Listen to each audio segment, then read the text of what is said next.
Good evening. Welcome to the Ashland Planning Board meeting of Thursday, March 12th, 2020. It is about 7:24 in the Selectmen's meeting room, Select Board meeting room in Ashland Town Hall. This meeting is being recorded and broadcast and live streamed on WACA, and we thank WACA for that. Tonight in particular, before we get started, I've heard from at least one resident who wanted to attend tonight, but does not feel comfortable doing so in the current coronavirus outbreak. And we do not have any provision for remote participation, either for members or for the public. And I have asked town management and state officials for guidance on best practices for what we can do going forward. But the best I could come up with tonight is that we do accept comments by email. And we have the email address on your screen right now. So if you are watching and something comes up where you want to submit a comment or question, normally those would be provided to the board before each meeting and be just part of the written record. Tonight, I'm going to be checking at the times when it's appropriate for public comment, and if I see new emails that are on that topic, I will actually read them out so that it's much more as if people were here. So we're going to do our best to be as open and available to the public as we can, and we'll see if we can maybe get a better system going forward if we're still having public meetings like this at our next meeting. So that said, on our agenda tonight, our first item is the initial public hearing for a apartment complex at 29 and 41 Alden Street, and following that at 8:30 or later if the first one runs late, we have a continued public hearing on 81 West Union Street Phase 2. This is a commercial and residential project adjacent to the big mini storage place next to the middle school. We also have some discussion of zoning amendments and minutes and other administrative matters on the agenda. With that said, let's start on the Alden Street, and I expect tonight we will mostly just have the presentation from the applicant as to what they're doing and maybe some initial reactions from the board and the public, and then have them come back at the next appropriate meeting. So thank you, Mr. Chairman. For the record, my name is Terry Morris. I'm an attorney with offices at 57 Elm Road in Newton, and I'm here representing the petitioner, Mr. Charles Zamuda, who is here present with me as well as our development team, project team, our architect, Ron Bork, and our engineer, surveyor, Rick Salvo. This proposal is for a multifamily dwelling, which under the zoning bylaw is allowed by right for 3 or more dwelling units in the Ashland Downtown District, sub-area C. As you know, these areas are divided A, B, and C according to the density largely. This particular site, let's see, this is the location on Alden Street, off of Homer, right, Charlie? Correct. Yeah, Homer at the upper part of your screen is Homer Street, and the area outlined in red, it's actually comprised of 2 lots, which in the aggregate are comprised of 21,118 square feet.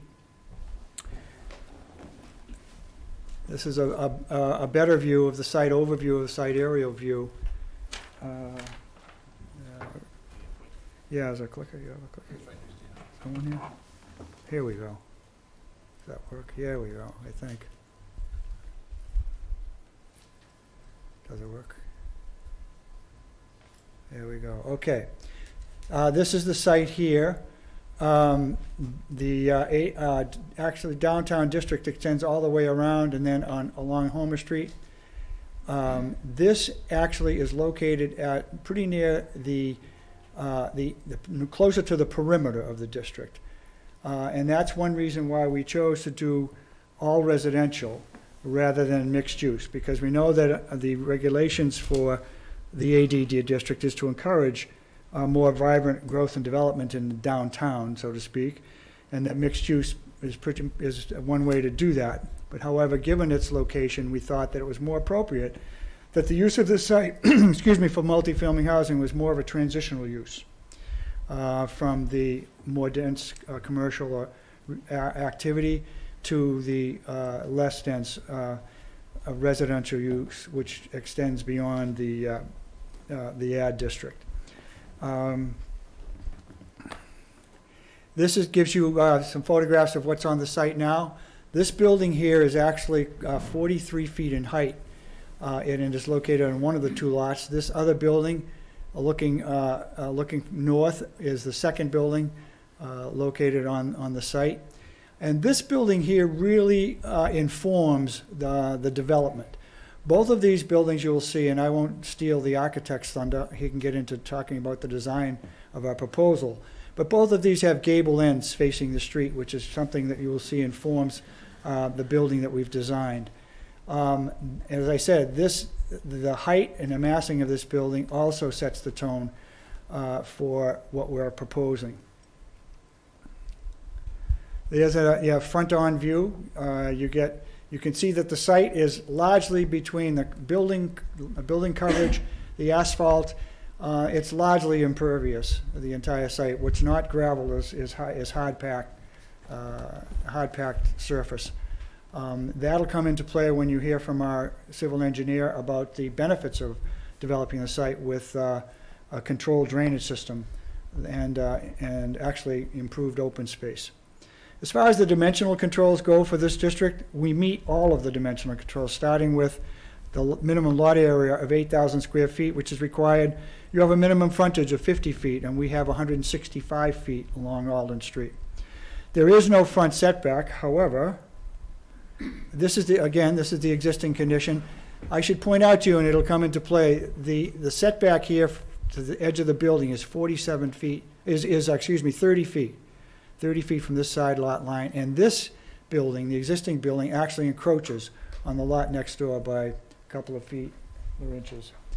And that will be significant when you go to see how we've sited our building.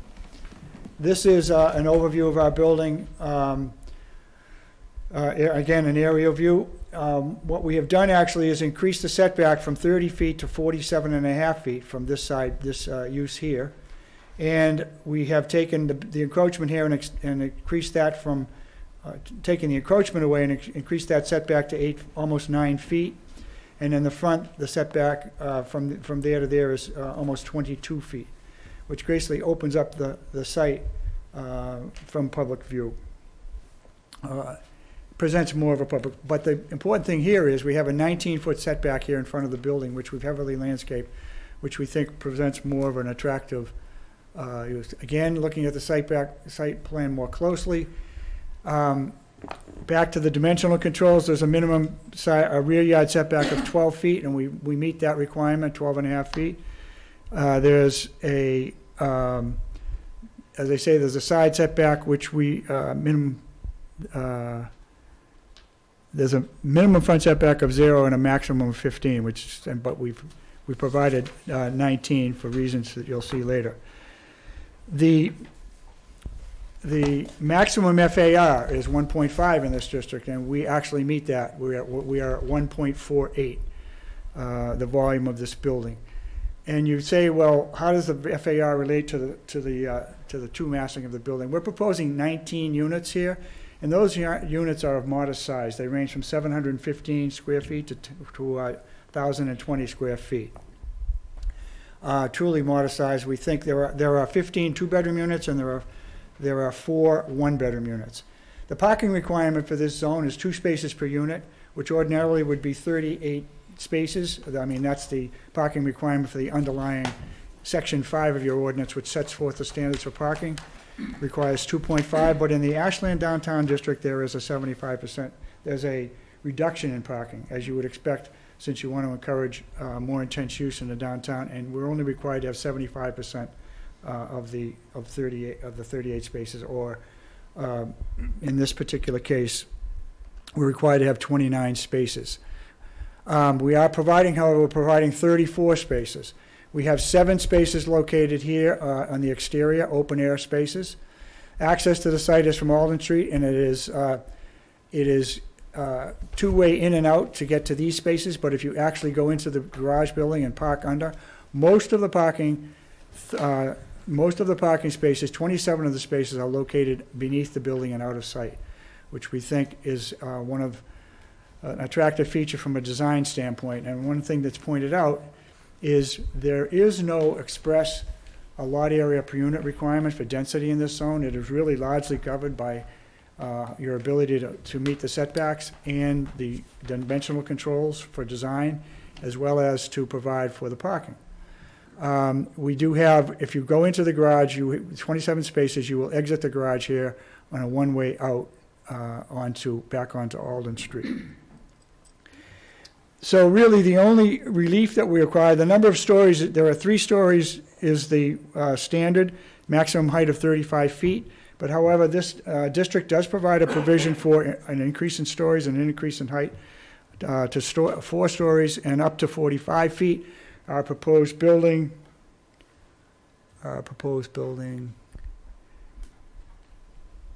is actually 42 feet, 3 inches, I believe. You can see it does present a far different look to the street than the existing uses, and we think that one of the intents here is to encourage a redevelopment, revitalization in this district, and we think that this building does meet that standard. When we're at that, in fact, the increase in the one floor and the increase in the height from 35 to 42 is something that is done by discretion of the planning board, and we're asking you to give us that relief on that score. And the standard for doing that actually is set forth in the downtown district regulations, which are heavy on design. And I would point out that next Thursday we are scheduled to go before the Design Review Committee and make our presentation, at which we will get into a little more detail there. So the planning board may vary the dimensional and parking requirements. We're not looking for variance of the parking requirements. If, in its opinion, such change will result in an improved design and/or design which reflects the design characteristics depicted in the renderings on the table. And if you look at the chart in the zoning bylaw that basically establishes building profiles for the various sub-areas A, B, and C, you will see that typology A in the sub-area C is pretty much the building that's there now. It is, if you count the roof as a 4th level, it has 3 levels with a roof peak that reaches that height, and we are basically following that. You also have 2 of the 5 typologies have gable ends facing the street, and we've tried to use that in the design here. The district does, again, expressly provide a special permit by the planning board for an increase to 45 feet upon the issuance of a special permit. And one of the considerations is whether the applicant has made suitable accommodations for increased parking demand. As I say, we are basically providing more than the parking that is required, 34 spaces, and we are using a mechanism that we successfully employed in a Pond Street project, and we're providing 8 spaces in the back, and those spaces are basically doubled up by the use of stacked parking, which gives us the ability to provide sufficient parking or meet any potential increase in parking demand over what's required as a minimum. So with that, I think that that covers pretty much the introductory remarks relative to the zoning district and zoning classification. I'll now turn the the microphone over to Mr. Rick Salvo, who will go into some of the characteristics about the design and specifically stormwater design and other site features. Thank you, Mr. Chairman, members of the board. Again, Rick Salvo with Engineering Alliance, office at 194 Central Street in Saugus, Mass. I won't go into too much detail. I know this will probably go to a design review, which we'll get into the real detail. But in the existing conditions, just to give you some sort of facts and figures, there's about 4,300 square feet of roof area in here. There's about 14,200 square feet of pavement and concrete area. There is some vegetated area around the side that comprises about 2,600 square feet. So there's a total of 18,480, or 87% of this lot in the current condition is in an impervious condition, whether it be asphalt or roof area. As Attorney Morris noted, it's a 19-unit development with 15 two-bedroom units, 4 one-bedroom units. The building footprint is about 10,660 square feet. There's about 5,900 square feet of paved parking between the little parking lot that we have here and the exit driveway. And there's an increase in landscaping area from 2,638 square feet to 4,526 square feet. So there's a net reduction in this proposal of about 1,800, 1,900 square feet of pavement. So there's an increase in landscaping of about 1,900 square feet. That in and of itself obviously creates a net decrease in the rate of stormwater runoff leaving the site. But taking things to the next level, since we have an opportunity, since we're designing a brand new project here, we have an opportunity to actually capture stormwater, mitigate stormwater, and probably most importantly, it was a big topic of discussion at the meeting that we had with the department heads the other day, is groundwater recharge. Is a big need, especially in this part of the world, to we've been paving everything for so many years. There's a need to recharge the groundwater. We're accomplishing that by draining this particular area here towards the street, gets captured here in a deep sump-ported catch basin, will drain through a water quality inlet into a Cultec field here that's comprised of about 36 Cultec chambers. That will also receive the roof flow as well. Allows us to infiltrate that, and that system has been sized to handle the 100-year storm event. We also have another area over here which is pitching towards the street, which is captured in the same fashion, deep sump-ported catch basin to a water quality inlet to a smaller field over here of 6 chambers. So this results in a net in a net rate of stormwater runoff leaving the property of 0. So we're taking a site right now that has no stormwater controls, that has water coming off the property in all directions, to a site that's completely controlled, managed, and handling it all on site. We'll be cutting and capping the existing water and sewer services at their respective mains, installing a brand new sewer service, brand new fire service, and a brand new domestic water service. Obviously, there's parking in the building, so we'll have floor drains in the building that will drain through an MDC gas trap and discharge into the sewer in accordance with the state plumbing code. And finally, we're trying to create there is what would resemble a sidewalk out there on both sides. On this side of the street, there's no delineation between the roadway into the parking lot, is referenced here pretty well, right? It's sort of just a sea of pavement that extends from the roadway into the parking areas. We're trying to take at least this stretch here, and we'll install brand new vertical granite curbing here, cement concrete sidewalk along the front, and we're trying to create sort of a streetscape with some street trees being planted along the front, trees planting around this perimeter, There'll be shrubbery and foundation plantings with annuals and perennials up against the foundation. So we're also trying to create plenty of access into the building by the use of interior sidewalks as well as the new sidewalk along the building. That's essentially the way the site lays out. Again, I think Terry described this pretty well. Full access driveway in, surface parking available here. Folks will then pull into the building in this fashion, one-way circulation around the building, out on the northerly end, back out onto Alden Street. So there'll be sort of a one-way circulation through the building, but in and out in the side over here for visitors and the like. So I think with that, I'll turn it over to Ron just to kind of run through the building layout, and I'd be happy to answer any questions once he's finished with his end of the presentation. Thank you, Rick. Mr. Chairman and members of the board, my name is Ron Burke from Burke Design in Waltham, Mass. I'm the architect. The intent of this view is looking north from the left side of the site if you're on Alden Street. And what I'm trying to demonstrate here is that we have a pocket on the roof that we're creating with a parapet that will hide any mechanical units, potential solar panels that the owner may want to install, and really try to, keep the building form as pure as possible without having a lot of appendages. The massing, I think, is demonstrated well here to the type of typography in the neighborhood that we're looking to use, which is the gable end, the shed dormers, and then the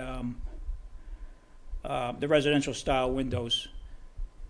So in this view, you'll notice that the building sets back. That's a function of the FAR, where we needed the footprint of the first floor for parking. Once we get to the second floor, we had the opportunity to really take the building and pull it and push it to scale down the elements. We discussed the plans. Elevations, as you can see, it's got a consistent ridge height, but when you look at it from a perspective view or views, you really don't get that sense of being the flatness. You get a lot of life to it, a lot of shadow that'll be created. Devices that come in 2 or 3 feet that really create a nice shadow line and break up the scale. And this view from Alden Street, from Homer Street looking down, really captures some of that. Unfortunately, the lights are on, so it's a little difficult to see some of the shadows. But what it does, it really captures where with little elements protruding and coming in and out, you're able to really break down the scale into something that's familiar to a pedestrian and also a comfort level walking by it. Generous landscaping in the front will help to create that environment, as well as we have a small pocket park, which is roughly in the center of the image behind the one with the baby carriage. A little further down, you're seeing it from the opposite side, and you can see how the building wraps around the back, right in this area. This is that area that we looked at from the first view. Materials are going to be composites, composite trims, good quality windows. The rail systems will be something that's familiar to sort of a high-end residential look. Really have a little bit of bulk to them.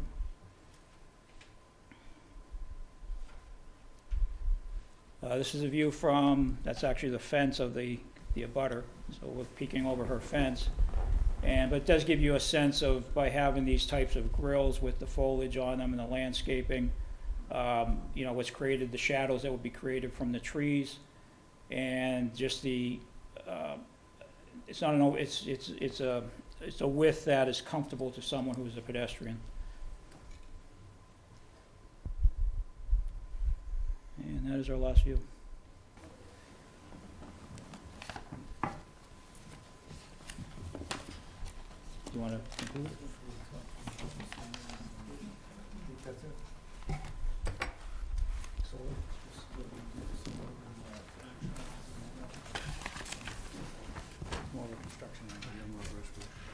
Charles Zamuto, Legacy Building and Development out of Newton. So this building is gonna have solar panels on the roof. The whole roof will be covered in solar panels where there are no mechanicals put aside. We're gonna include charging stations inside, because that was something we went through in the past. So we're definitely gonna do that. There's plenty of bicycle storage. All the mechanicals are gonna be 95+ efficient. We contracted with an energy consultant and a HERS rater to design the interior finishes of the building to make sure all the insulation is over the grade that's required by the state. So everything will be to the highest grade in construction. Do you intend to be rental or for sale? Rental. Okay.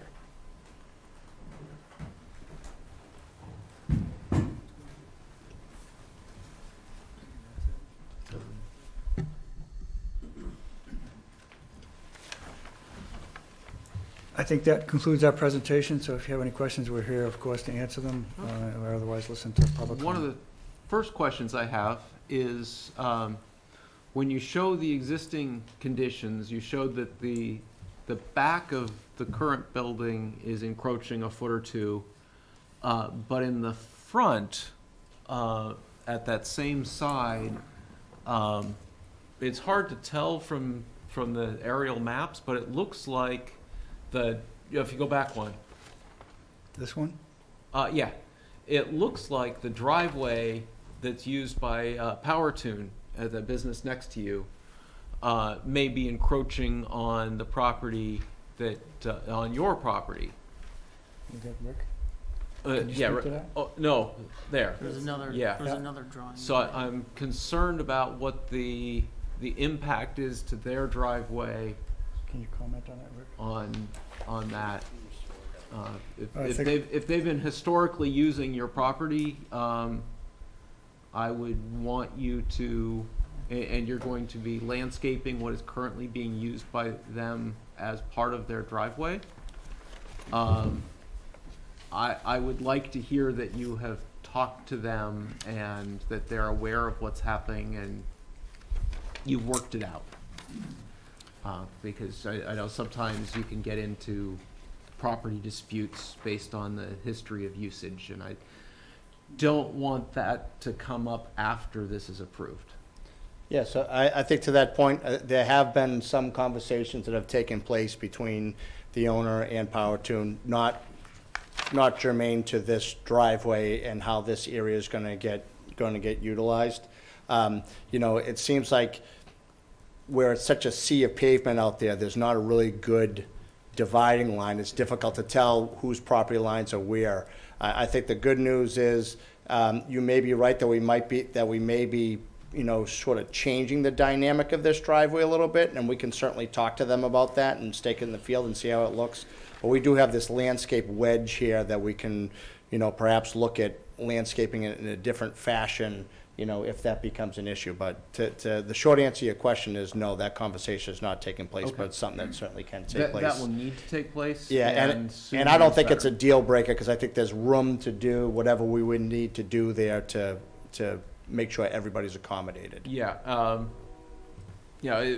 I like plans that have less pavement, so anything you work out with them, if you come up with something that has less pavement, that's great. Sure. But that's something that needs to be, the Yeah, it legal looks- side of that and the understanding needs to be Yeah. worked out before this. Exactly. Yeah, is this solved. it looks to me like there's 10 or 12 feet left there, but we can certainly nail that down and have a solid Yeah. answer for you on that. Yeah, it's certainly less than they're used to, so they need to No doubt. be clear on what the plans are and that it works for everyone.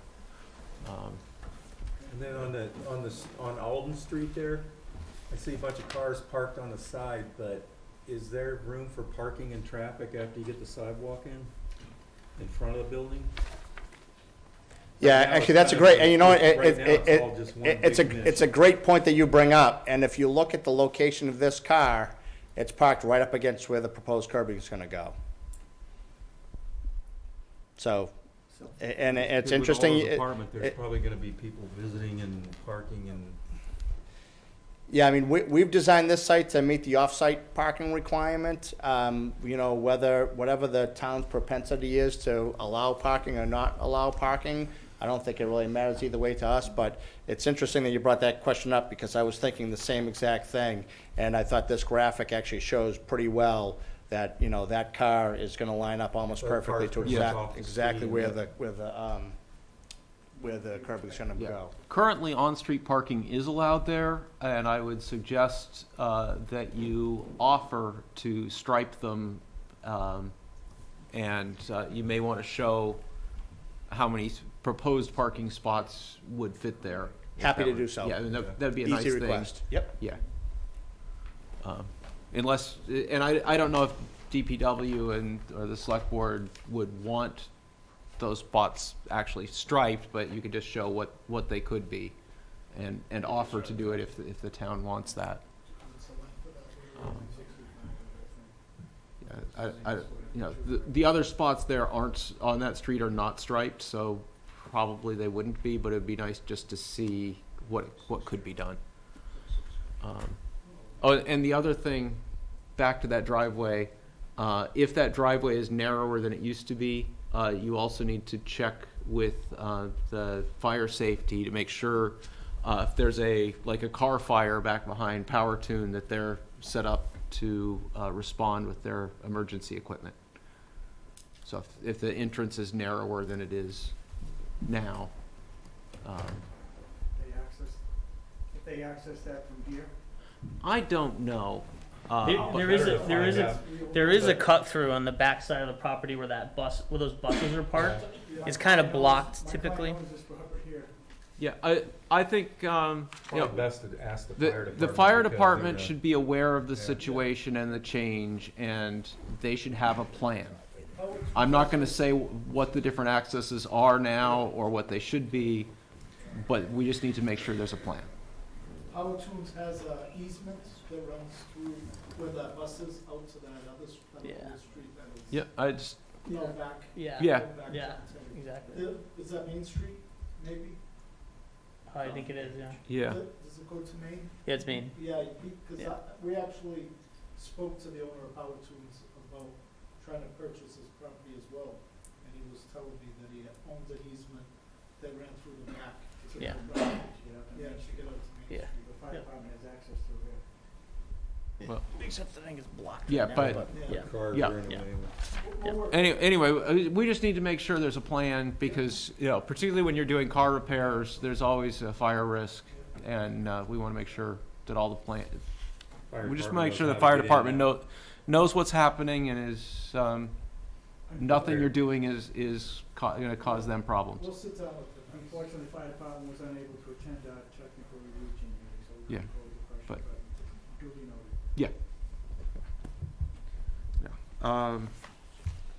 You know, I noticed that you have more parking than is required.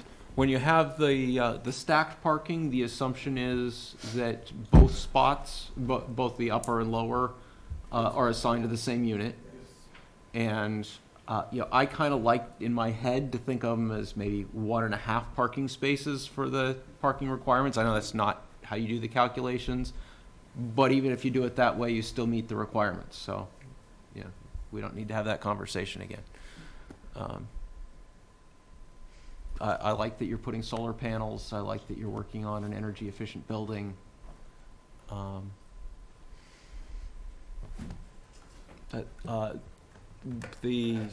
not sure that the interior sidewalk there would actually be useful where it's proposed, but I'm just kind of Like a thinking of, double- yeah, double yeah, redundant. I don't know that people would actually use that, but, you know, If you have a sidewalk out by the If street, we it put a might, sidewalk there, we could actually make that green space. yeah. yeah, yeah, I'm not, as it is right now, it doesn't look like it serves a purpose. The design review committee will give us questions. And, you know, whether you take it out or you do something different with it, you know, it's something to think about. Other reactions from the board? So just to review, the regulations on the property right now, it's 35 feet, 3 stories, 35 feet, So the special permit is just to increase that to 4 stories. And what was the height of the building that you're, 42 feet? The existing building is saying now it's 43. So, The special permit is required for multifamily dwellings with more than 3 units. So Okay. that's what the special permit, and then they're asking for the waiver to increase the height. so my question would be, how does Ashland benefit by granting you that extra 7 feet and an extra story on that building? It's a special permit, so we have to look at the criteria relative to a special permit. And so one of those is about how it fits the existing neighborhood and the existing fabric. And so I'm wanting to know, how is that 7 feet and then the additional floor of units, how is that benefiting the town of Ashland and the neighborhood? Why is that critical for this project?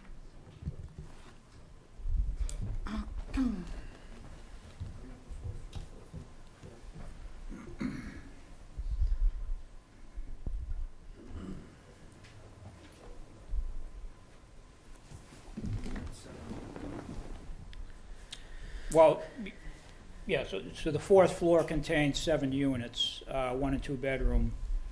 So it does increase the count. It allows us to decrease the envelope by having the units on the 4th floor instead of the 3rd. So we're able to take kind of the boxiness out of the building and work with that kind of character. I think that's for mass. Well, because I'm wondering about the use of the stacked parking as well. I mean, I know we did that on Pond Street, and there were very specific reasons for doing so at that time. But I'm not sure we want that to become a habit, this stacked parking thing. You know, it worked out there. There was a lot of talk about it. But I'm wondering about the density of the project and the need to potentially raise the height of that 1st floor in order to accommodate the stacked parking. Does that make the height of this building go up? You know, how are we regulating the size of the building relative to the site, relative to the surrounding neighborhood? I know it's there now. I've driven past it several times already. So how are we controlling that? How are we being nice to the neighbors? How are we being nice to Ashland? I understand everything you're talking about at the blighted site and covering with concrete. Get it, agree with it, awesome. But I'm wondering about the massing of the building, the height of the building relative to the neighborhood, and how essential that gift of that extra 7 feet is. Well, I'll address the parking first. So the stacked parking,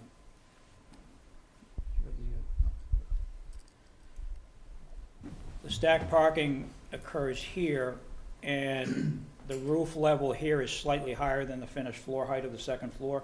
So it did not increase our floor-to-floor height Okay. because the building is stepped back to that point. As far as the character to the neighborhood, Go to the side view where it's indented. I had a birdie in my ear here. Right there. Yep. Right there. So in this view, this kind of demonstrates how we're able to reduce the massing of the building as a whole by having smaller pieces which are more reflective to the dimensions of what's in the neighborhood now. Now, It faces that neighborhood. That's the side that faces. and it does face the neighborhood. So the plinth where the parking levels are allow us to park inside, so that you're not looking at, a substantial amount of surface parking. The buildings themselves from that point on are reflective to the size of the buildings that are further on the street. They're just sitting on a plinth. So I'm not sure if that helps to answer that question. Or I mean, I know a lot of this has to do with economics, like It does. how many units can we get on the site, and thus the income coming in from that. But I'm concerned, obviously, from my point of view, obviously I'm not concerned about that. What Yeah. I'm concerned about with is the direction this area is going, and if this is the right move for that site at this time. I think it's, obviously it's not a beautiful site the way it is. I'm not saying that, and I'm not saying that there obviously hasn't been a really good deal of transitions. work that has gone into this design, and I really appreciate that. What I'm wondering is like trying to find the right scale for this. So so right now the whole building is at 42 feet, right? So are there further ways of breaking down that scale? That would, you know, maybe we lose some units, but we gain some more parking, or we can get rid of some of that stacked parking.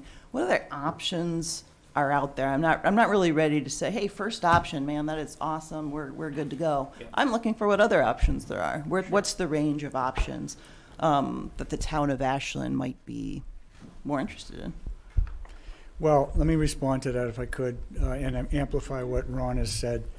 I think we probably didn't emphasize it enough, but this is well thought out. The fact that this side of the building, which faces the residential going down the street, was designed specifically because it presents a residential look. That is clearly a residential look. You have your gable ends that are part of what the design elements that you're trying to encourage in this district. And we have basically turned that, not only do we have it facing the street, but we have it facing the neighborhood. That's number one. And taking a big chunk of the building out right here, if we could, yeah, we might be able to take some off the top, but then we'd be filling in the mass. It'd become more of a box, which is not something that's encouraged. That's number one. The other thing is, too, if you want to compare to what's happened on Pond Street. Pond Street's a state highway. We went to the number of stories that we had there, and it was only 3 stories, but we were informed by that was a major thoroughfare. This is the downtown district. It's my understanding that this is not an overlay district. It is the base district for the downtown because the intent is to encourage more intense development. That's why they call it a downtown district. And so and you don't have a specific criteria relative to the number of units except as it relates to parking. The one concrete thing you do have is FAR, something I'm very familiar with. And we're not asking for relief on the FAR. So we could design a building to 1.5 FAR with the same volume. If we had fuller units, they'd be bigger units. Does that actually meet the housing need in Ashland to have bigger, more expensive units, or to have smaller units that would be more affordable from a rental standpoint? I think there's many different ways to ask that question and to answer it. I'm very familiar with FAR as well. Again, I think my question holds. I think there's always more than one solution. I get what you're saying about facing the residential neighborhood. I totally appreciate all that. I saw that immediately in the drawings. It did not go beyond me what you're trying to accomplish here. But it's as anyone in design knows, there's not just one solution to any given problem. And so I'm just wondering again about the 7 feet. You're asking for 7 feet. I'm trying to determine, is it worth it, that 7 feet, or is it not? And so in doing so, you know, I'm looking for, you know, what are the other options? What else is being considered? What are, you know, this is just the initial meeting for this, and this is the right time for these big questions to be thrown out there and discussed. So what I don't want to hear is that, nope, we can't do it. Nope, this is it. You know, that's not the right type of discussion that I want to have. I understand that, and the vehemence with which I presented my arguments because you asked the question, what was the rationale for this design? So I was not being oppositional. I was defending the effort that has gone into designing this.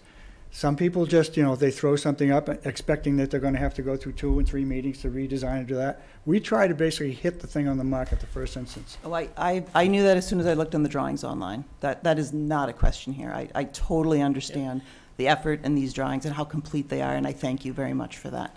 That is not my question. Okay, So- but if you're going to present the massing, you're going to present it to the street and not to the neighborhood. That's one reason why this was designed that way.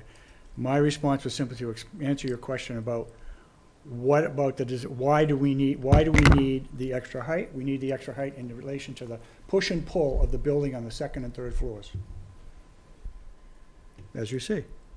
Right here. I guess from an architectural standpoint, I looked at this as a transitional block, right? Where the gas station is there, it's an open vista, so you get a lot of view of that end of Alden Street.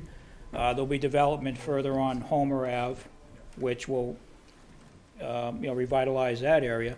But what this gave us the opportunity to do is by breaking up it's a combination of breaking up the scale to respect the neighborhood, respect the history of the type of of home and the width of it. Our widths are roughly the same as a single-family home. But also from a distance, be able to see it as a composition, because it is an open vista, right? And the gas station is probably always going to be there, or it's going to be there for a while. So as you approach it, you do get this sense of transitioning down into the neighborhood, right? Where it's not a 3-story rectangular box, volume that's a cube. You take a look, you look at it, and you can see the progression down into the neighborhood. Now, the neighborhood has many other types. It has mansards, it has whatever. This is the predominant look that we went for. So I guess that's from my and I understand exactly what you're saying, and you're absolutely correct. But from my perspective, I looked at this as being a transitional building to introduce you to that neighborhood. So you wanted to pick up the character of the neighborhood, but you also want to economically meet the criteria you need to meet, or the project doesn't happen, right? And also, the smaller units, like Terry said, allow more people to live there at an affordable rate. Yeah. Speaking of affordable, are you offering any affordable units? Unlike the overlay district, the Pond Street overlay district, which has an express provision for affordability, the ADD has none. We're open to that, depending upon the discussions that we're having right now about height. I would like to see 2 affordable units so that we keep the 10% balance, so that you're at least not putting us farther behind. That's kind of my starting position on this, and if there's something that we could get more, would be great. But that's my initial reaction. You mentioned to answer the question, I want to punctuate that question. I said we were open to it, and we are open to it. We're mindful of the fact that all our communities, when they're asked to support multifamily development, are looking for some contribution to the affordability component. And so I think that so even though you don't have an express provision in your ordinance, we're certainly open to discussing that further. I think that's really it. Thank you. Yeah. You also said you're keeping the floor area ratio under 1.5. However, correct me if I'm wrong, but the floor area would not include the part of the ground floor that is parking, because it's only the actual space, or it does. It does. Okay. So Because my assumption, because I know most square footage things, some things get counted and some don't. So if that didn't get counted, then you might meet the number. But since it's actually within the building envelope, it has that appearance. But if you're confirming that it does, yeah, that sure. would be. Yeah, and that's a great point, because that's where we started on this. In most municipalities that we work in, oftentimes when you have ground level parking, it's expressly excluded from the FAR. That FAR calculation is a gross calculation. It doesn't exclude anything. Good. So that includes, because otherwise we wouldn't be getting the kind of building mass that we were. That's right. It includes the parking, it includes the hallways, it includes the utility closets, it includes everything. Okay. There was, in response to the number of units, density, as you know, when we went to Pond Street, we tried to meet with the planning staff, and we did meet with the planning staff several times before we actually designed these things to the point where we have them now. We initially had a proposal somewhere in the mid to high 20s in terms of units. At one point, we were encouraged to get it down to 22, and so we designed to that, and we ultimately decided on 19. So it's not like, again, we were going for the max, shooting for the moon so we could get half the moon. We tried to take a knowledgeable approach to it, and something that's related to good planning, and that's why we arrived at the number 19. And you have the size of the units that you do have. And am I right in counting that there are inside parking, there are, not counting the stacked is only 1. There are 17 spots plus 2 handicap spots. So unless residents are using the handicap spots, two of the units would have outdoor parking, and the other units would each get one indoor parking spot, possibly stacked. Is that math correct, or am I counting wrong?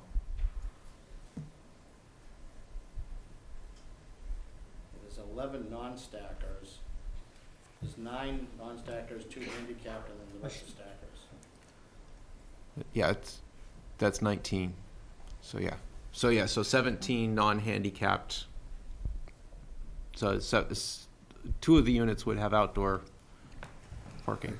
Okay. And we did provide the stackers, because one of the criteria for deciding whether we should get the fourth floor or the increase in height was whether we're able to accommodate potential increased parking demand. And the stackers allows us to do that by providing 5 more than is required.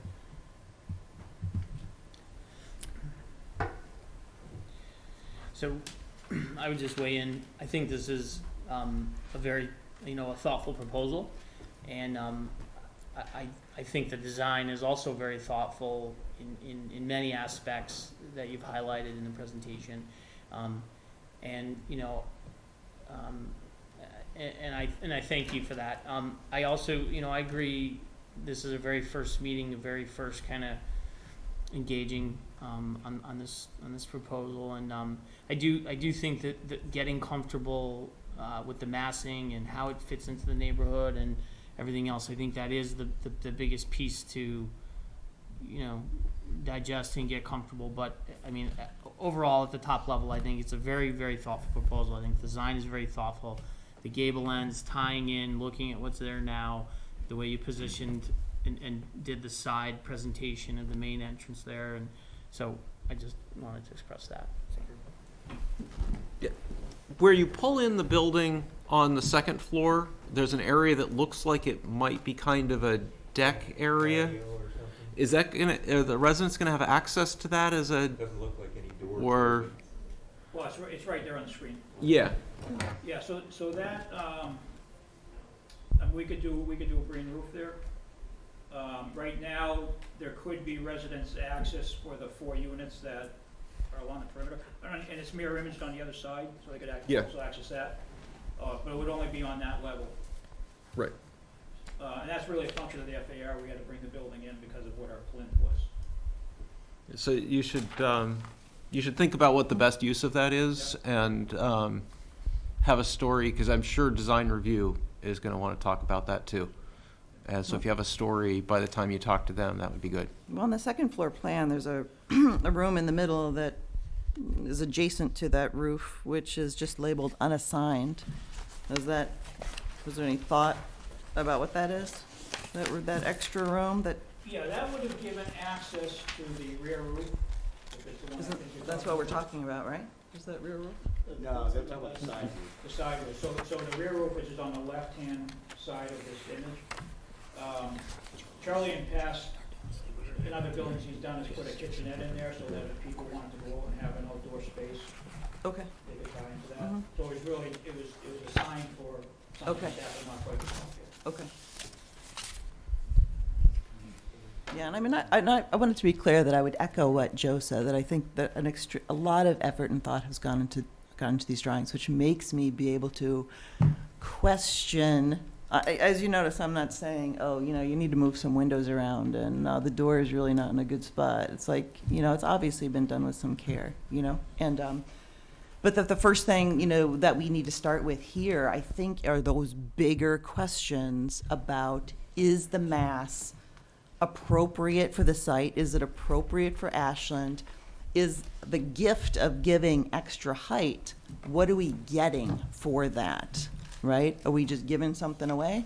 Like, what are we getting for that? How does that really benefit the neighborhoods? Because when I drive down those streets, the houses vary in height, right? This is all one height, right? It goes back and forth this way a little bit, but the neighborhood goes up and down this way as well. And so I think there's opportunities. There's other opportunities there, is what I'm saying. So if I'm not getting a good answer about, like, yeah, you should give us this 7 feet because, then I want to look at other options. I want to know what's Ashland getting for 7 feet when the special permit is every special permit is kind of a gift, right? And so I'm just wondering what that is. I think that's a fair question. All right. So if if we've done most of the board's comments, I'm going to open it up to public comment. But I'm going to start with a couple of emails we've received. And I'll remind people, if you're watching live at home, you can send emails to ashland.planningboard@ashlandmass.com. And if I receive them while we're still talking about this, I will read them in the meeting. And if not, they will be provided to the board to read before the next meeting. So this is from Julie Nardone. She writes, Dear Planning Board, Ashland's history and historic buildings do matter. The 1886 Balcom shop at 29 Alden and the 1900-ish pretty Victorian cottage next to it are part of the downtown historical area. The Balcom shop was on the Economic Historical Walking Tour and is on the Historical Property Survey. The Victorian would almost likely have been in Phase 2. The Historical Commission wanted to include buildings from all over town, and with only 125 slots allowed by the grants, many deserving areas' properties were not able to be included in Round 1 of the Historical Property Survey completed in 2010.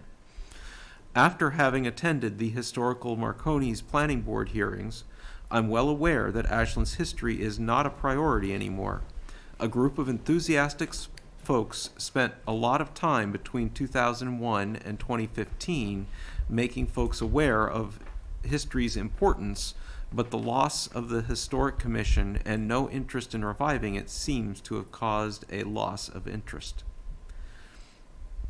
These two buildings would both need demolition delays. That, of course, may not be honored by our government. Since this is a planning board, I ask that you please include our local history when you plan and carefully consider the costs down the road when future generations take an interest in history and discover how little we cared about it from 2016 to whenever they rediscover it. And they will, just like I did in 2001. The taxpayers voting in a capital override to save the Valentine estate did not mean everything else can be demolished. If our government could holistically look at the downtown, your board might notice that we have lovely human-scale Victorian cottages that make up the downtown and that Alden Street is one such area. An alternative would be to turn these buildings into rehabbed historical affordable housing, then demolish it for something that will presumably be more expensive for the bulk of the units. Please note that the article I sent a few weeks ago on what Northborough accomplished through the visionary marriage of historical and affordable. Thank you for your consideration. And then she followed up, I believe Tricia, we received this one before the meeting, and Tricia sent back an email asking for clarification about the historical nature. And she wrote, additional information as requested. Please see attached survey number 29 for Alden. Got a good deal of local history attached to it. Ashland used to be an economic powerhouse in the area. This shop was part of that former strength. If anything of the spirit of that former strength lingers in that building, waiting to be rediscovered by the people who live there now. This is local history and architecture, the history of everyday people, just as important as national and state. When we were trying to save the town hall, Board of Selectmen members who didn't want to save it would say, it's not like Abe Lincoln lived here. Actually, there was a local Abe Lincoln on the Board of Selectmen, just not the one that became president. It's hard to explain other than you need to develop the mindset that local history matters and embrace the motto, all history is local. If you start out with the idea of a large historical map of the United States and keep zooming in all the way to Ashland, then you can better understand that what makes up the giant historical map are all the little historical maps. They all weave together to form the tapestry of the whole history. Most places I visit are all pumped up about their local history.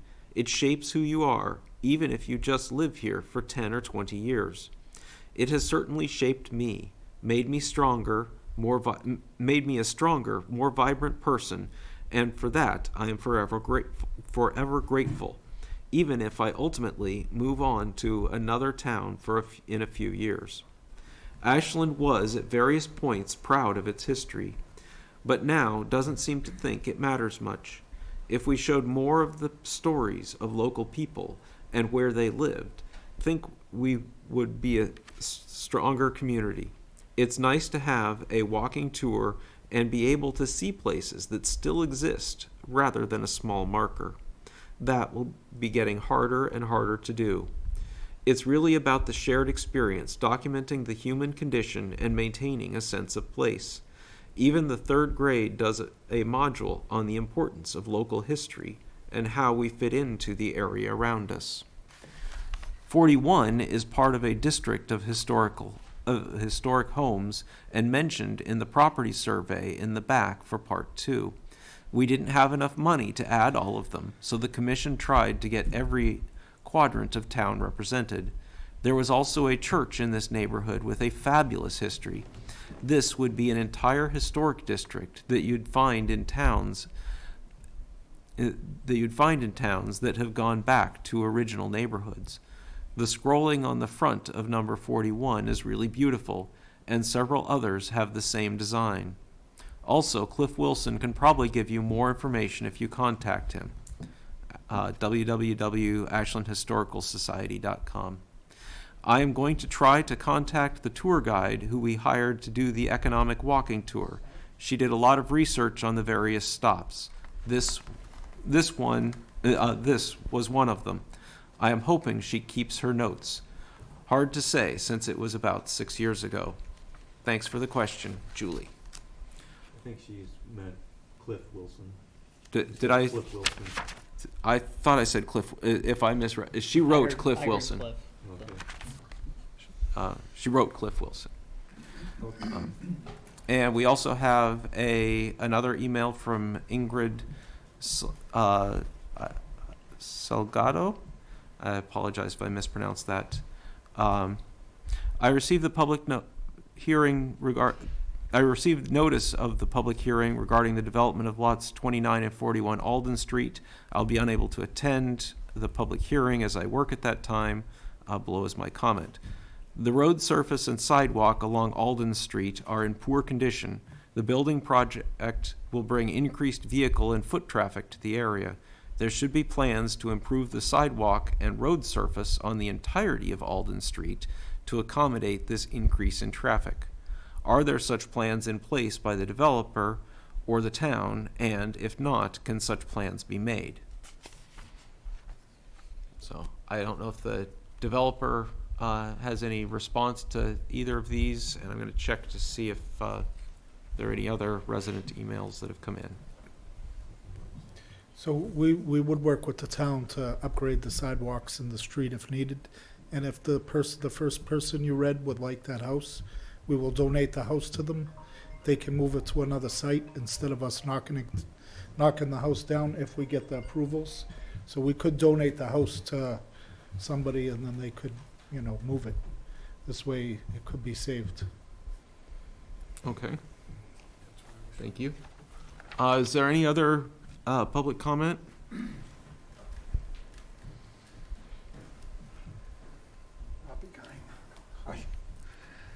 All right. Good evening, Mark Sony. Now, this picture that's up there now, is that what it looks like now? Yes. Okay. It's a little stretched out, but it's, Yeah, okay. yeah. If you need me to move them, let me know. I'll let you I got the little toy right here. Oh, okay.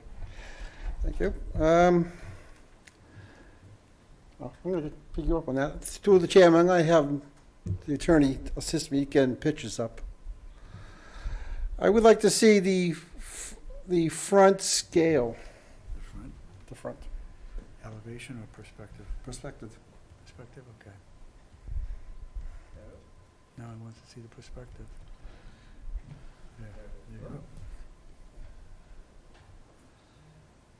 That's one, That's the one right there. right there, okay. Okay. Quite the difference from the original one to what this is going to be. I need to ask the question, one is, how tall will the parking entrances be? The garages? The doors coming in? Yeah, height drives, and, the other one would be, I said this about the Pond Street, is regulation height for emergency vehicles. I'm asking the same questions as I asked about Pond Street. No. 8 feet's required, right?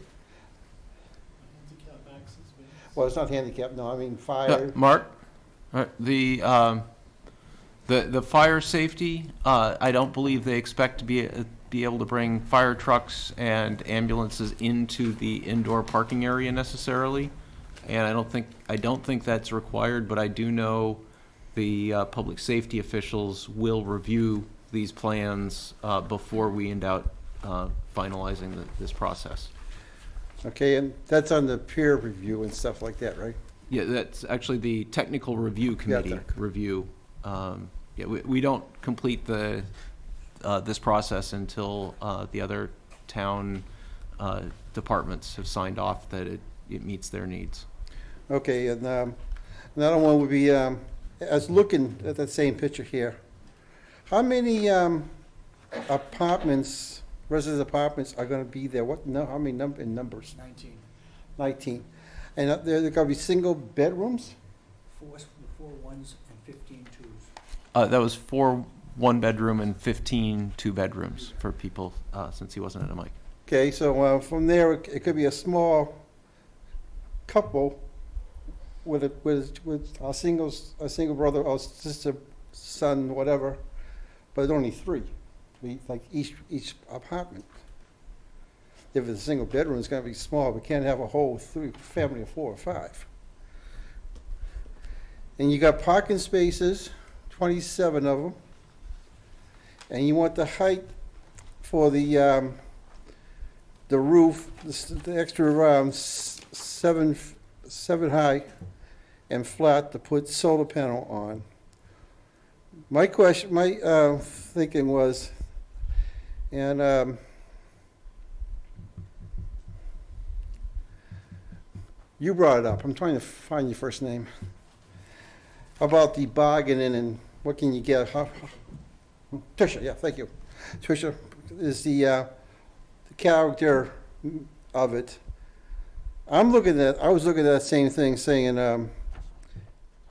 that's why I was asking about how high the parking garage doors are, because if you don't have the parking garage doors, have the parking outside, you get down to the bylaw height regulations. But you still have the 27 parking spots, but you up top, very up top, where the steeple, well, not peak, steeple, where the peaks of the roof is, and the 2 points. The ridge, yes, thank you. The ridge. Those are going to be livable up there too, right? Correct. And the house, the building to the left is looks like a flat. Is that a flat roof? No. No, is that the same as the one in the middle? Yeah, that's got a slight pitch to it, right there. Look up. It's got a ridge. Oh, that's a ridge. Okay. Shed roof. Okay. And from there would be, can you bring up the landscaping part? Try. It shows the outline green of the Yeah, driveway. yeah. Oh, you wanna see that? Or you wanna see What was before when it was Yeah. right there? Okay.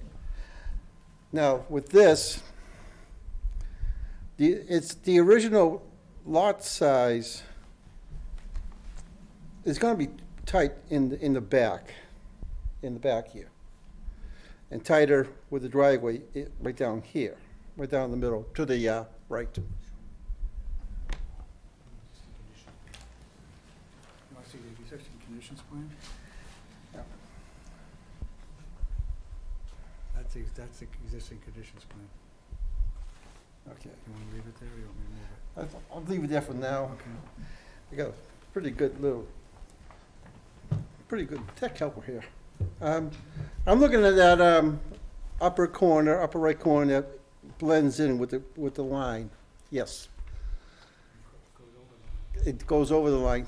Now, there's gotta be a property monument or thing there to say what the property lines are. Is that indicated when it goes over? Oftentimes, those boundaries are eliminated over time. Yeah. The boundary is typically determined by surveyors on a project like this, because the boundary markers may not be there. They might not have ever been installed at the beginning, because some of these properties go back, 100, 200 years. Okay. And you have that thin driveway part by the Power Tune garage. Had there been, you said, was said already that there's been no talk back and forth yet with them. Not about the driveways, no. So they should have, when you do get a chance with both of them, they need a big say to say, but it's going to be really tight in their driveway if it's going to get thin. And it didn't been there. And the traffic coming in, I won't need the picture. For your site plan? Yeah. Okay, all right. Circulation? Yeah. How's that? Right there? Yes. Right there? Okay. Now, as I first was seeing that up there before, when talking about the garage, underneath of the garage and parking, I was thinking to myself, if the single lane was over to the left and the double one was over to the right, it'd be a lot more better traffic getting in and out on the left side instead of on the right, because you're kind of close to a corner if you're going to go left or right. And if you do the same thing, it's going to back up traffic into the middle of Alden Street itself with traffic itself. Yeah. So, yeah, go ahead. It allows for a greater setback. That allows for a greater setback. The building's now 30 feet. This would be 47. Okay. Which really, oh, there's an arrow above there. I didn't see that. Okay. But it still has a circular motion to it. And your other project you brought up on Pond Street talked about the same thing. And this is smaller than Pond Street when you take turns. All these a little more thinner than going on the two side streets off of Pond Street where you had the other project. So this is going to be hopefully a non-traffic problem if cars come down off of Homer or Concord Street to come up. Either way, and have the same thing, traffic come up. 27 spots, 34. And last parts here. ADA appliant? Yes. Yes.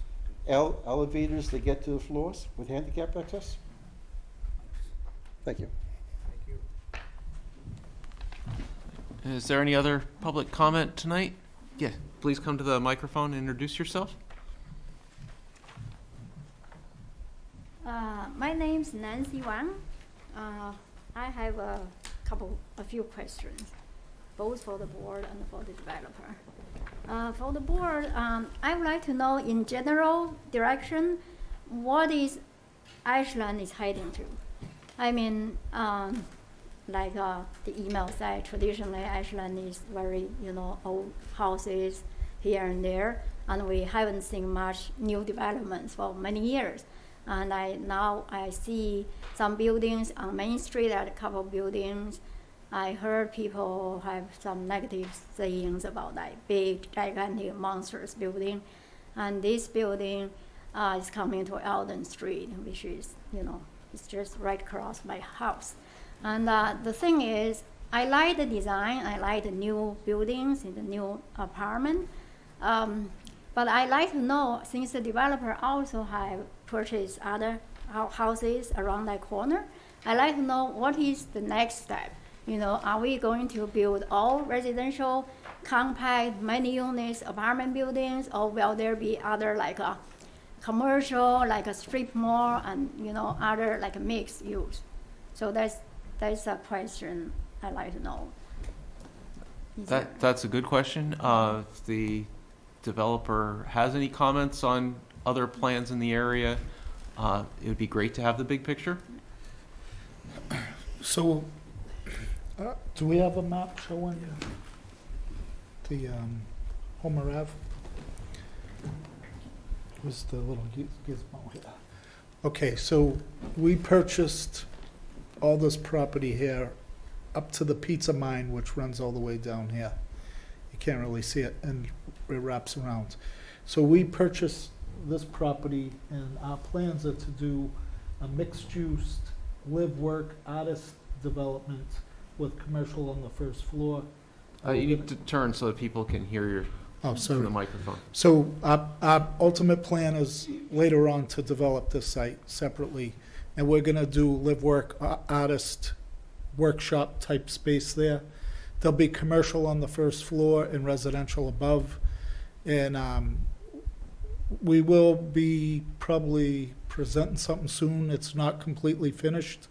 We have been working with some people in town as far as what they would like to see is, you know, we're trying to get this artist community thing off the ground, and we're gonna do some amazing stuff for the town, and we're hoping to get it all off and, you know, join partnership with the town to do some really cool development stuff there. So we're working on that. It's still early to talk about the Pacifics, but it's gonna be down the road. Thank you. So will that also be like 4 stories or 5 stories, or how many stories in that apartment buildings? We haven't determined that. Okay. So, so my concern is that maybe it's too crowded. So I don't know. Since my tenant says, you know, I enjoy the quiet here. You know, it's been like this for 150 years since that building is hundreds. It's built in 1860, and also I have tenants that both are blind and they enjoy walking up down the street without too much of a traffic.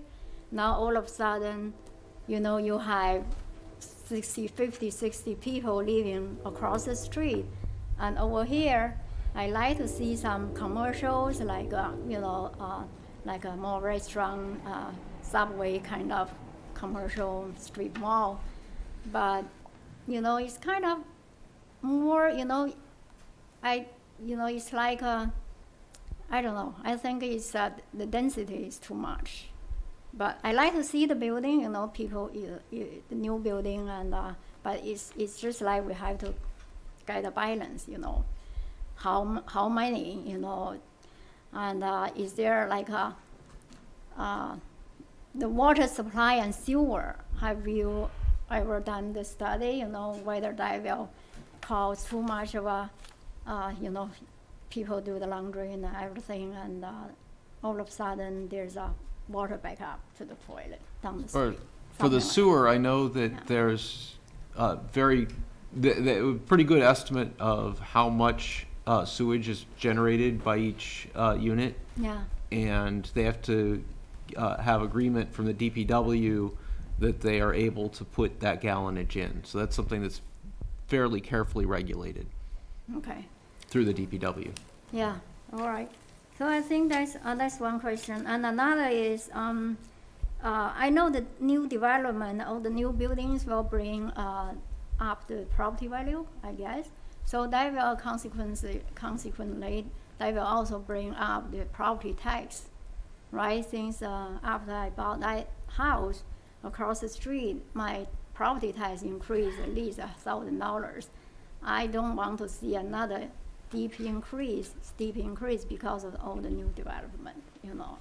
Don't want to pay too much of tax, you know, unless I have to. but that's one thing. And also, okay, can you tell me how much you are going to rent for the two of? Be market rate, we don't have numbers, Okay. plans yet. I know in Ashland there's another one that near the station, and the 2-bedroom they rent it for 2,400 or something like that, and I don't know. Yeah, it's like it increased a lot of increase the rent. So I don't know if it's good or bad for the neighborhood. Okay. Parking. Have you provided for any visitor parking? Yeah. So the outside is visitor parking? Yeah, I mean, any of the parking can be visitor parking. The parking calculation that's in the zoning takes into account people Okay. living there as well as. Okay.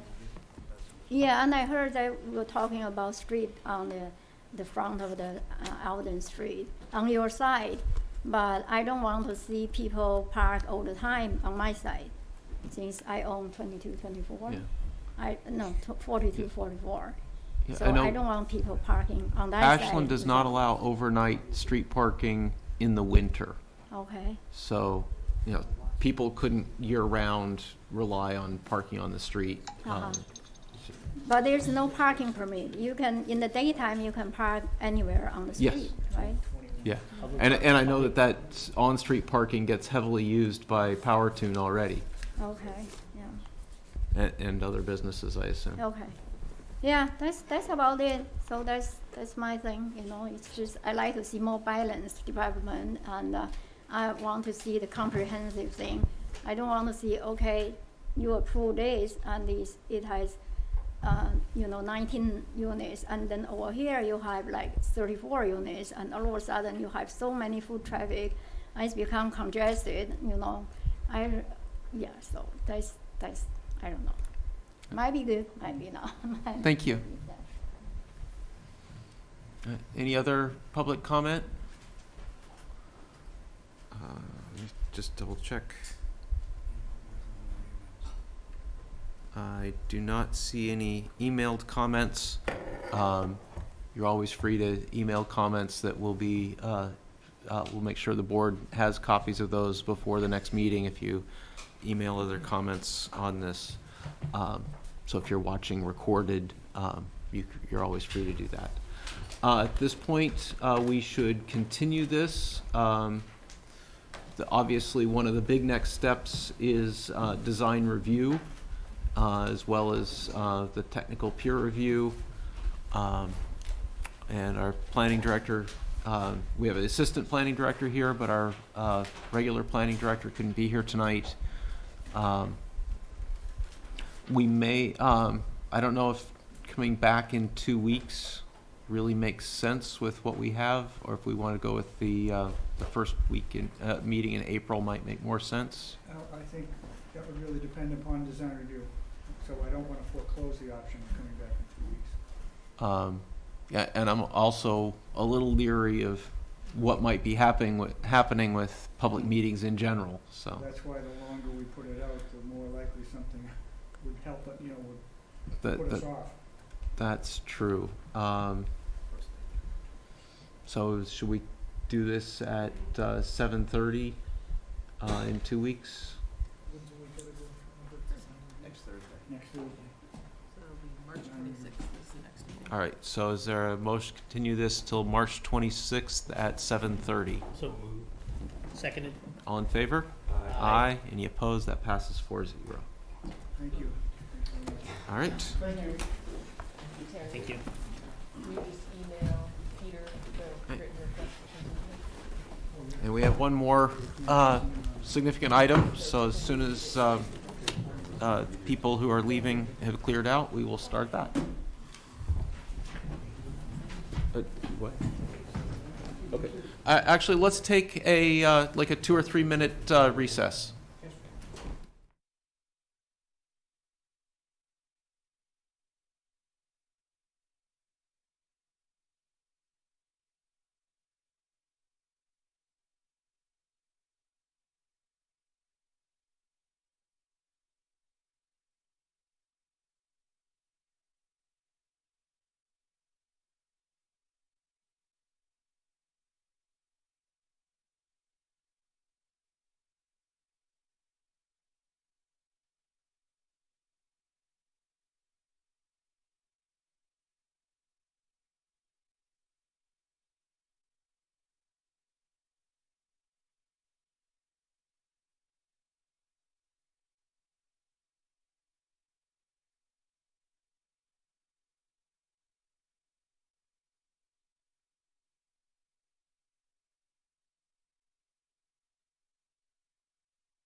All right, welcome back. We are down one member tonight, and if a member misses 2 meetings on a development, then they can't vote on it. And this is the 81 West Union is a special permit which requires 4 yes votes. So the developer is discussing whether to just continue tonight and go ahead with just the 4 members who are here, or to wait until they have that 5th member back. So we don't know what's happening on 81 West Union yet. They're still working that out. Meanwhile, we're going to skip ahead and review the minutes. We have February 13th and apparently October 24th. Yeah, it was, when it was up for approval, it was a long meeting, and we put it towards the next meeting, but then never actually did it. So Ooh. here they are. That's a mistake. So let's start with February 13th, which should be relatively fresh in mind.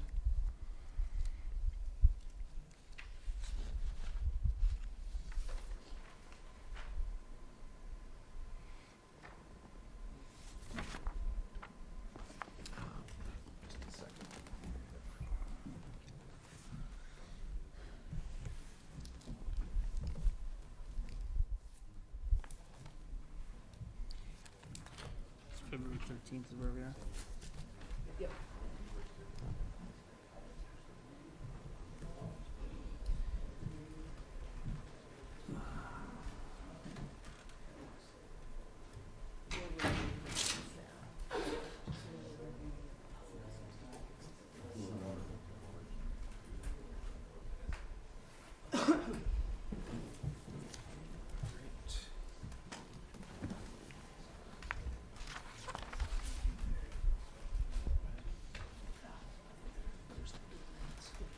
So we're just reviewing some minutes, and then we'll get to you.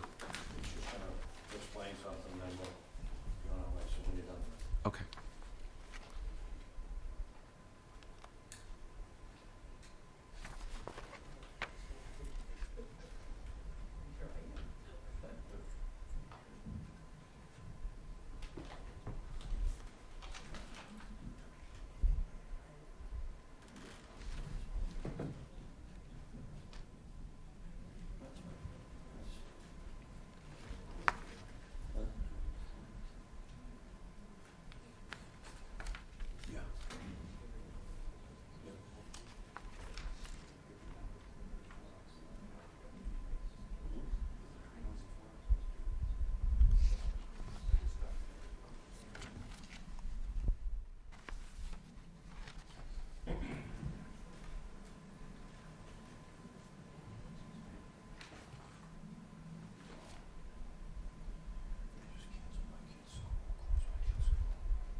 These look pretty good to me.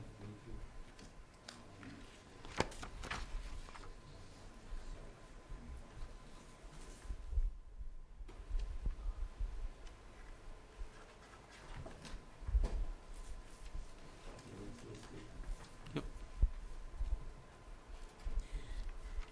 It's in page 3, 90. Mhm. As built conditions or as built? Oh, built. Built, yeah. It's just a typo. Yep.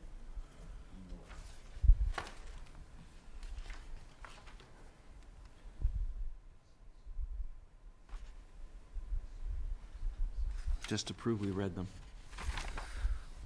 Sure.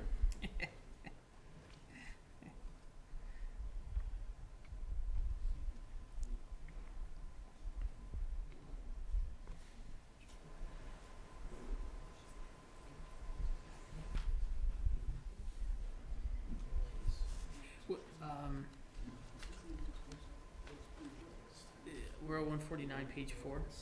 So, Raton recommended the board put forth 304 West Union, currently before the Zoning Board of Appeals, also go before the DRC, given its Prominent location. yeah, it's just, I don't understand what's going on, and I also don't remember What is 304 West Union? 304, The house that burned 306. down. Yep, it was a duplex that burned down, and it is currently in front of the ZBA. They proposed rebuilding as a 4-unit. Yeah, and I think I think it's just an awkward sentence, like I do think it should go in front of the design review, but. Yeah, yeah, no, I think, Because remember that the board to put forth, so the planning board to put forth 304 West Union. What does put forth 304, what does the board put forth West 3, what does that mean? let's take this phrase, "the board to put forth," and strike that, so it just reads, Mr. Rubiton recommended 304 West Union Street, currently before the zoning board of appeals, also go before the design review committee, given its prominent location. That reads better and says the same thing. Yeah. Thank you, sorry, but. No, it's good. That was clunky. I'm an editor. Okay, I'm good with those, sorry. All right. Is there a motion to approve the corrected minutes of February 13th? Second. All in favor? Aye. Aye. Any opposed? That passes 4-0. All right, with that, let's get back to 81 West Union Street. So, good evening, Attorney Nelson Santos, Fletcher Tilton. I'm here on behalf of Peter Barbieri, who couldn't be here. I'm here on the matter, 81 West Union Street LLC. My clients here, the engineers are here, but based on the town planner not being here, a member of the planning board also not being here, we're going to seek to get this continued for 2 weeks. Okay. With the condition that we want the decision to be planned for at the next meeting. We were told at the last meeting that the decision would be drafted for this meeting, and that's 4 weeks for drafting a decision. I believe we have a draft decision, I think it was actually gonna be worked. I don't know that they were actually but yeah. Yeah. But we have a draft decision. The board has not been able to discuss it and the conditions.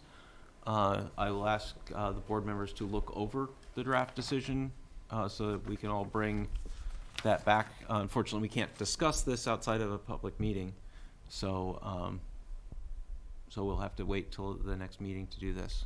So that being, So they're conditioning their continuance on us making a decision at the next meeting? what, Or have the we- review of the decision at the next meeting. yeah, well, we had that for tonight, so that would make we Okay, so have that was unclear, was that you guys didn't have that for tonight? well, my understanding is that Peter has the draft decision for us in our folder tonight. yes. So, yes. So, we, How was there a draft decision when we, how was there? He writes it up and then we modify it, we talk it over and modify it. He just gets it started. I thought we, Assuming you approve it. I thought we were just talking about possible conditions. I mean, That could be my misunderstanding, you know, but. Then he takes what That we is the bulk talked of it. about, starts it, and then we go through it and make sure it's what we wanted, and then do the final yeah, draft, so right? the draft decision, as it currently stands, is some conditions that would have been up for discussion in the deliberation. It also includes just the initial text detailing the number of hearings and the list of documents. It doesn't include findings; those were to come later. So yeah, that is the draft. okay. So should we continue this till 2 weeks from tonight at, should we do 8:30 again? Yes, and then so I can. Is there, I'm sorry to interrupt, is there any way we can do the earlier meeting, just because our engineer and everyone, they're traveling from Kingston, Mass, to do an earlier meeting? We've already put the Alden Street at 7:30. Understood. You know, we can put you at 8, but we can't promise, because it depends on how long that one runs, and I don't want you to be showing up and just sitting around for a long time as well. That's so- understandable, I just wanted to ask, thank you. So it's then again, they might not have much because it depends on what happens with their design review. So 8 might actually be a better time balance between sitting around and being able to start at a reasonable time. So, 8 o'clock, 2 weeks from tonight. And then, so we'll also need the extension of the filing decision. Right, because with town hall closed on Friday, we wouldn't be able to file it until the next week. Yeah, so typically we've been asking So- for an additional week. So if we can have a 1 week beyond that, just for the extension for the timeline for filing the decision. We just talked to Pete in the hallway, and I think he's gonna communicate with Pete, because I think he knows that's, something's gonna happen with that. So he's away, but I think he's gonna communicate with your Peter tomorrow. Peter Barbarians. Yeah. Okay. I think we still have to set the dates today, though, because it has to be continued to a known date. Well, right, the continuation. And the, Yes. Can we continue the filing deadline to an unknown date? the filing deadline, we currently have until when? March 27th, which is the day after the next meeting, Yeah, that's, according to the last continuance. right. Yeah, so if we could get it till, what is 1 week after, what is the next Thursday? The second, April 2nd. Assuming the 27th is the day after, and if we do vote, Right, but it's gonna take us a while to process the paperwork. Yeah, so we'll have to edit the decision, everyone will have to come in and sign it, and we'll have to stamp it in with the town clerk, so that will just take. So if we could have the deadline for completing that paperwork on our end till April 2nd, Thursday, April is there 2nd. any reason why Peter can't communicate with Peter tomorrow, absent me, like making some legal decision, and unfortunately, he hasn't been involved in the whole process? So, I don't think, I mean, legally, I think Pete can offer that extension on my behalf tomorrow through communication with the town planner, is that not correct? I don't really know. to be honest with you. Normally, the planning board votes to accept those extensions, so normally it's done at a planning board meeting. So it's just the deadline for filing for the site plan review I'll side. defer to you then. It just, So you're asking for an additional week after after the March 27th meeting? for the filing deadline for the site plan review. The special permit side doesn't have that restriction, I don't believe so. so the Mhm. Could we have a short recess for? but, sure. Because if we surpass the filing deadline, this will get what's the term? Constructive approval. Constructive approval. So Mhm. Yeah. like having the filing deadline one day after our next meeting Mhm. is just not, it's not Yeah. possible or realistic in terms of, like, we can't allow constructive approval to occur on this project, If you right? just have Or any project. 2 minutes. Sure, that's Okay, fine, yeah. yeah. Let's suspend this for a minute and go. You said no. You said we'll talk about it on the 27th. He doesn't want to offer an extension because we've offered one, just deferring to council. He said, we're gonna be the 27th. He said this was unexpected on our behalf, we're here. Yeah. Yep. And we're not trying to be unreasonable. I'm just, honestly, I don't know what to do and I'm deferring to my attorney. Well, Dead let's on. continue the public hearing. We still have one more Yeah. day. We can file something. And then let Peter and Peter communicate tomorrow. Yeah. And Yeah. he can decide. Absolutely. I'm not Right. trying to be difficult, I just don't know what to do, and he's not here, and unfortunately, Yeah. he's really not well versed in what's going on. Pete's in Florida, out to dinner, I just bought him, so, Okay. I'm sorry. Let's continue this till 2 weeks from tonight at 8 p.m. Is there a motion? Second. All in favor? Aye. Aye. Any opposed? That's 4-0. All right. And I apologize to any members of the public who wanted to talk about this, but we really couldn't deal with the substance of this with a member All down. together.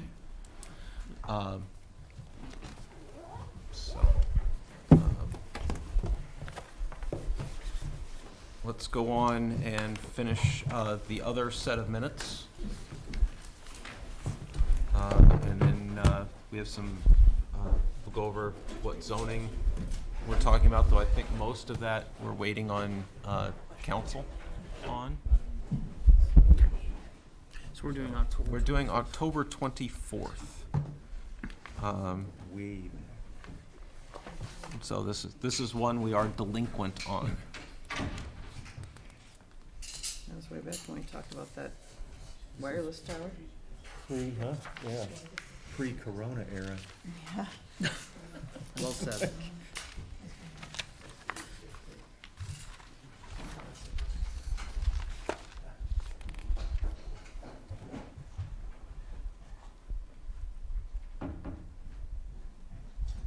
Oh, wow, this is really,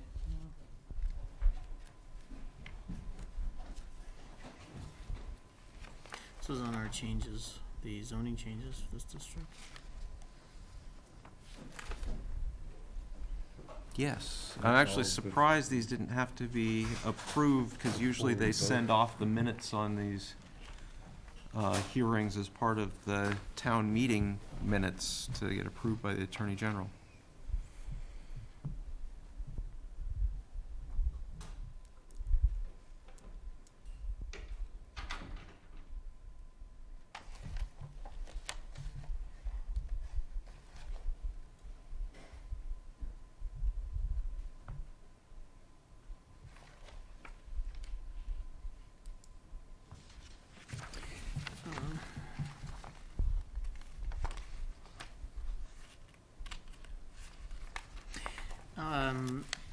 Page Yep. 3, row 101.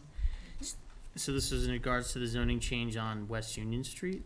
Steve Hickey asked what the problem is with the construction type yards with office space. The board feels there's a number of those types of businesses now, and going forward, the community would like more consumer-friendly establishments on Pond Street.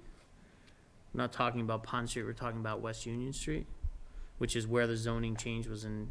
All of these zoning changes were along the 135 West Union corridor. So I don't think it was Pond Street. But Yeah, I agree. That should be West Union Street.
I notice on 178, it says with a vote of 0-0. It should be 4-0-0. the documents there.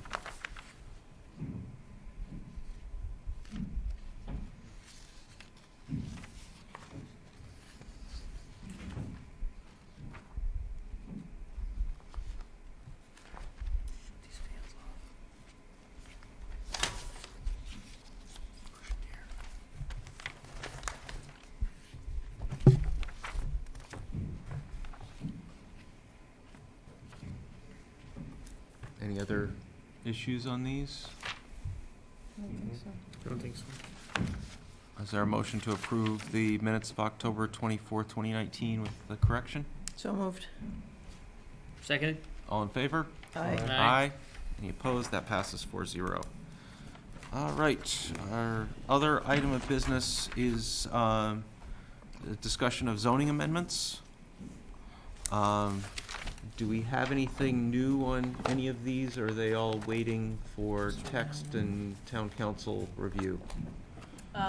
Yes, I can confirm that the definitions amendment and the design review trigger amendment, and the tree bylaw amendment are currently under review by town council, and so once that language is kind of formalized, we'll bring it forward. The other ones I don't have an update on, and Peter may have had an update. Unfortunately, I'm not completely sure. Okay. Is there anything else anyone has? In that case, Is it public comment allowed? yeah, as long as it's not specific to your development, because I don't want to do anything outside the hearing process. I'm just curious what exactly is being contemplated as it relates to definitions? So there is a definition, let me up. In the use table, it has a use of animal hospital, semicolon, kennel. In the definitions, we have a definition for commercial kennel, and then we have a definition for animal kennel or hospital. And this should, in the definitions, this should be animal clinic or hospital. So right now, it appears as though there's two kennel definitions, but in the use table, it says animal clinic. And so we're just correcting animal kennel or hospital to be animal clinic or hospital, as we believe it was intended. You're not planning on building any of those, are you? So, and that's Good. it. And then you mentioned there was one other thing that was being considered. Yep, currently the design review triggers. The last trigger for design review refers back to a section of the site plan review. And currently it refers to a section that is not a trigger. It is, I believe, building design standards, which is not any way that it would come before design review. And upon further reading, we believe that there's a subsection missing from the section that is called out. So it calls out 9.4.7, and we believe that should be 9.4.1.7, which is the site plan review triggers. And then just one follow-up. Thank you for that. Are there any other alterations to any of the bylaws being contemplated at this time? I mean, there have been other Yeah, discussions. there's a discussion on, for the residential properties in the North Pond Street area that are, it's currently Res B. I've talked about changing that, because the other Res B is kind of around the downtown area, and they're really very different neighborhoods. So I thought about taking the North Pond Street area and making that say Res P for Pond Street. And every single one of those lots is pre-existing non-conforming. Most of them are too small in one way or another. Every single one of them is smaller than the 20,000 square feet required. And we want to try to keep those as small homes on small lots. And so we're thinking about making it its separate zones so we can regulate it independently of the existing Res B, and probably putting a lower building height restriction there to stop people from doing tear downs and then building on potentially the same non-conforming footprint, only super tall, which current zoning would allow, but it would not be in character of the neighborhood. So that's what we're looking at there. In fact, it's good that you brought that up, because I had a discussion with one of the residents who said that most of my original ideas were too complicated and not the right approach, but simply putting in a building height restriction would probably be a reasonable thing that at least that resident thought most of the neighborhood would support. And porch law. Yeah, you want to put in the porch rule for We can residential. go into the setback a little bit to add a front porch, as long as it's not enclosed, so houses that are boxes, like mine, I mean, they only can go like 2 feet for a porch right now. Allows you to go a certain percentage into as long as you keep certain distances and stuff. But you're allowed to add an open porch on your front of your house Yeah, and then we're looking at, without getting a special. and then we've discussed an amendment that looks at the setback line between an in-use residential property and a commercial property, and what that setback should be on the commercial property side. Okay. So So that's a contemplated change? it's a contemplated change. Okay. As far as I know, we don't have anything written up on it yet. That's what we were asking, right? How far along it is. Yeah, Peter would know. And then finally, there's a bylaw being discussed that would protect significant trees that would be present on lots that are being developed. It's put forward by the Sustainability Committee is Mhm. the driver on that. And what is the, I see one listing, floor area ratio. I'm not What's, sure that ever really got out of discussion. I don't Okay. remember discussing that, actually. I will Agreed. touch base with Peter about that one. I'm Yeah. not completely clear on which yeah, one that is. there was some talk that we might use floor area ratio as a criteria in the North Pond Street area, and Yeah. it did, and looking at what they currently are, it was just all over the map Yeah. and nothing made sense. Okay.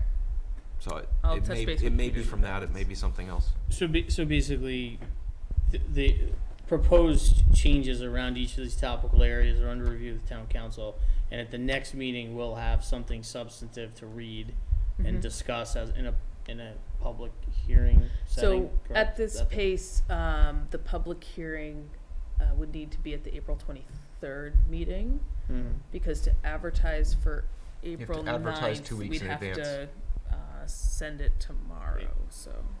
So, right, so if you really feel passionately about any of these and wanna like talk about any of Yeah. those, it sounds like Yeah. April 23rd is the. All of them will be noticed in the newspaper, 2 They'll weeks be in published advance. when? 2 weeks in advance of the meeting, and we're probably looking at April 23rd for the public hearing right now. So probably the 10th or somewhere April around there. 10th. It's the Wednesday before, so it'd be the Okay. the 8th and the 15th. Okay, and then just, so those are all the changes that are being contemplated, that everybody's, and then just Trish, if you don't mind, one follow-up question. What was the consideration, or what is being considered in terms of that offset? We didn't really get that deep into the discussion about Okay. what that offset should be, between, what we did discuss, that it would be have to be a residence that's currently being used as a residence, not a resident that had been abandoned or being used for some kind of commercial function or something like that. Yep. But that's as kind of as far as we got, I think. I don't remember that we actually set a Yeah, I didn't hear any numbers. number Yeah. on it. We were going to look at it a Peter- little yeah, I deeper. think Peter was looking into it, Yeah, but he didn't leave me yeah. with any Okay. discussion items for it. All right. Thank you very Okay. much for your time. Thanks. All right, it is 9:29. Are there any announcements anyone has? Nope. If not, I'm ready for a motion to adjourn. I move that we adjourn this meeting at 9:29. So moved. All in favor? Aye. Aye. Any opposed?